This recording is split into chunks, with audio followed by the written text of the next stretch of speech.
नमस्कार, स्वागत आहे आजच्या मिनी व्लॉगमध्ये. ह्युस्टन मावळा ग्रुपचा या वर्षीचा गणपती विसर्जनाचा कार्यक्रम आज होतोय एका गोशाळेमध्ये. यावर्षी गणपतीची जी डेकोरेशनची थीम होती ती होती ह्युस्टन द एनर्जी कॅपिटल.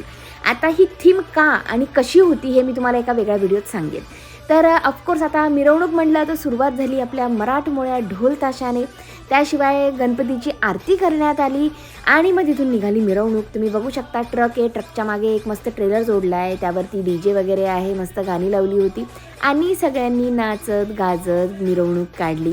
ही जे गोशाळा आहे तिथे एक नॅचरल लेक होता जिथे गणपतीचं विसर्जन करण्यात आलं. त्याशिवाय सगळ्यात शेवटी महाप्रसादही होता, ज्यामध्ये होतं मिसळ पाव, समोसा, गुलाबजाम आणि ऑफकोर्स आपला मोदक.